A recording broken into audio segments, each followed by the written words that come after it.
জীবনের সবচেয়ে কঠিন কাজ হলো নিজের ভুল বের করা। আমরা সদাই অপরের ভুল ধরতে মত্ত থাকি। খুব সহজেই চিহ্নিত করতে পারি কে স্বার্থপর, কে অসৎ, কে হিংসুটে। সত্যি বলতে আমরা নিজেরাও চলার পথে কখনো কখনো স্বার্থপর, হিংসুটে হয়ে উঠি, কিন্তু নিজের আয়নায় তা কিন্তু ধরা পড়ে না। তাই আমাদের উচিত অন্যের না, নিজের ভুলগুলো আগে খুঁজে বের করা। আগে নিজেকে চিনতে শিখতে হবে। সবাই যদি নিজের ভাবনাতে নিজেই ব্যস্ত হয়ে ওঠে, তাহলে তার কোনো সময় থাকে না অন্যের ব্যাপারে মাথা গলানোর। তাই আগে অন্যের ব্যাপারে মাথা না গলিয়ে আগে নিজের ব্যাপারে আগে বেশি সময় দেন। তাহলে দেখবেন নিজের দোষগুলো আগে নিজের চোখে পড়বে। তখন আর অন্যের দোষগুলো ধরার সময় পাবেন না এবং অন্যের দোষগুলো ধরতেও আসবেন না। তখন আগে নিজেকে সংশোধন করার চেষ্টা করবেন।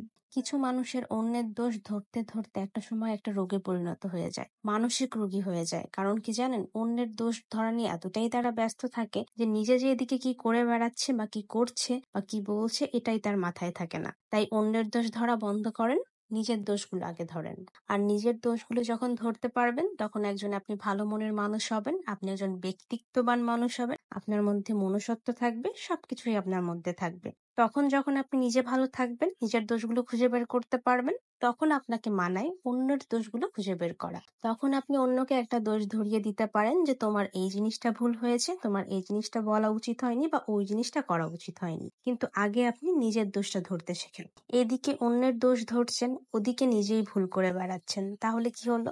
জীবনটাই আপনার বৃথা হয়ে যাবে। তার জন্য নিজের দোষটা আগে খুঁজে বের করুন, তারপর অন্যের দোষটা খুঁজুন। তাহলে দেখবেন নিজেও সবার চোখে ভালো থাকবেন, অন্যকেও সবার কাছে ভালো রাখতে পারবেন। অন্যের দোষ ধরে যদি অন্যকে সবার চোখে খারাপ করতে চান, তাহলে একটা সময় নিজেই খারাপ হয়ে যাবেন। এত বদনাম রটাবে যেটা আপনি নিজেও কল্পনা করতে পারবেন না। তাই জীবনের সব থেকে ভালো জিনিস নিজের দোষগুলো আগে নিজে খুঁজে বের করা।